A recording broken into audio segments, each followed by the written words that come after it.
ರಾಕ್ಷಸಿ ಅನ್ನುತ್ತಾ ಪತ್ನಿ ಜೊತೆ ರೊಮ್ಯಾಂಟಿಕ್ ಡ್ಯಾನ್ಸ್ ಮಾಡಿದ ದರ್ಶನ್. ನಟ ದರ್ಶನ್ ವಿಜಯಲಕ್ಷ್ಮಿ ದಾಂಪತ್ಯ ಜೀವನಕ್ಕೆ 22 ವರ್ಷ.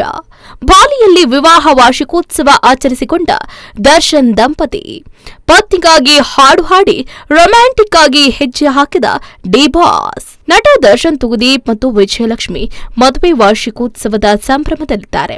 ಈ ಜೋಡಿ ಮದುವೆಯಾಗಿ ಇಂದಿಗೆ ಮೇ 19 ಅಂದ್ರೆ ಇವತ್ತಿಗೆ 22 ವರ್ಷಗಳು ಕಳೆದಿವೆ. ವಿವಾಹ ವಾರ್ಷಿಕೋತ್ಸವವನ್ನ ಈ ಜೋಡಿ ಇಂಡೋನೇಷ್ಯಾದ ಬಾಲಿಯಲ್ಲಿ ಅದ್ದೂರಿಯಾಗಿ ಆಚರಣೆ ಮಾಡಿಕೊಂಡಿದೆ. ಈ ವೇಳೆ ಮುದ್ದು ಮುದ್ದು ರಾಕ್ಷಸಿ ಹಾಡಿಗೆ ದರ್ಶನ್ ತಮ್ಮ ಪತ್ನಿ ವಿಜಯಲಕ್ಷ್ಮಿ ಜೊತೆಗೆ ರೊಮ್ಯಾಂಟಿಕ್ ಆಗಿ ಹೆಜ್ಜೆಯನ್ನ ಹಾಕಿದ್ದಾರೆ. ಸ್ಯಾಂಡಲ್ವುಡ್ನ ನಟ ದರ್ಶನ್ ಹಾಗೆ ವಿಜಯಲಕ್ಷ್ಮಿ ಅವರು ತಮ್ಮ ಆನಿವರ್ಸರಿ ಸಂಭ್ರಮದಲ್ಲಿದ್ದಾರೆ. ಕಳೆದ ವರ್ಷ ಈ ಜೋಡಿ ದುಬೈನಲ್ಲಿ ಸಖತ್ ಗ್ರ್ಯಾಂಡ್ ಆಗಿ ವಿವಾಹ ವಾರ್ಷಿಕೋತ್ಸವವನ್ನ ಆಚರಣೆ ಮಾಡಿಕೊಂಡಿದ್ರು. ಅಂತೆಯೇ ಈ ವರ್ಷ ಇಂಡೋನೇಷ್ಯಾದ ಬಾಲಿಯಲ್ಲಿ ತಮ್ಮ 22ನೇ ವರ್ಷದ ವಿವಾಹ ವಾರ್ಷಿಕೋತ್ಸವವನ್ನ ಅದ್ದೂರಿಯಾಗಿ ಆಚರಣೆ ಮಾಡಿಕೊಂಡಿದ್ದಾರೆ.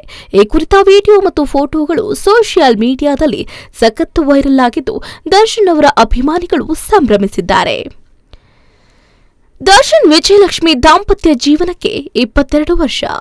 ನಟ ದರ್ಶನ್ ಹಾಗೆ ವಿಜಯಲಕ್ಷ್ಮಿ ಅವರು 2003ರ ಮೇ 19ರಂದು ಧರ್ಮಸ್ಥಳದ ವಸಂತ ಮಹಲ್ನಲ್ಲಿ ದಾಂಪತ್ಯ ಜೀವನಕ್ಕೆ ಕಾಲಿಟ್ಟಿದ್ರು. ಇದೀಗ ದರ್ಶನ್ ವಿಜಯಲಕ್ಷ್ಮಿ ಅವರು ವಿವಾಹವಾಗಿ 22 ವರ್ಷಗಳು ಕಳೆದಿವೆ. ಇದೇ ಖುಷಿಯಲ್ಲಿ ವಿಜಯಲಕ್ಷ್ಮಿ ಅವರು ಇನ್ಸ್ಟಾಗ್ರಾಂನಲ್ಲಿ ಪತಿ ದರ್ಶನ್ ಜೊತೆಗಿನ ಒಂದು ಸ್ಪೆಷಲ್ ಆಗಿರುವ ಫೋಟೋವನ್ನ ಹಂಚಿಕೊಂಡಿದ್ರು. ಈ ಫೋಟೋಗೆ ಶಾಶ್ವತ ಬಂಧ ಅಂತ ಕ್ಯಾಪ್ಷನ್ ಕೂಡ ಬರ್ಕೊಂಡಿದ್ರು. ಸದ್ಯ ಅವರು ಬಾಲಿಯಲ್ಲಿ ಅದ್ದೂರಿಯಾಗಿ ತಮ್ಮ 22ನೇ ಆನಿವರ್ಸರಿಯನ್ನ ಆಚರಣೆ ಮಾಡಿಕೊಂಡಿರುವ ವಿಡಿಯೋಗಳು ಸಿಕ್ಕಾಪಟ್ಟೆ ವೈರಲ್ ಆಗಿದೆ. ಪತ್ನಿಗೆ ಮುದ್ದು ಮುದ್ದು ರಾಕ್ಷಸಿ ಅಂತ ದರ್ಶನ್. ವೈರಲ್ ಆಗಿರುವ ವಿಡಿಯೋದಲ್ಲಿ ನಟ ದರ್ಶನ್ ತಮ್ಮ ಪತ್ನಿ ವಿಜಯಲಕ್ಷ್ಮಿಗಾಗಿ ಮೈಕ್ ಹಿಡಿದು ಹಾಡನ್ನ ಹಾಡಿದ್ದಾರೆ.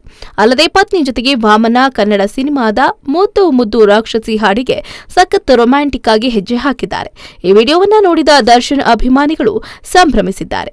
ಅಲ್ಲದೆ ಇವರಿಬ್ಬರ ಮೇಲೆ ಯಾವ ಕೆಟ್ಟ ದೃಷ್ಟಿ ಬೀಳದೆ ಇರಲಿ ಅಂತ ಅಭಿಮಾನಿಗಳು ಹಾರೈಸಿದ್ದಾರೆ.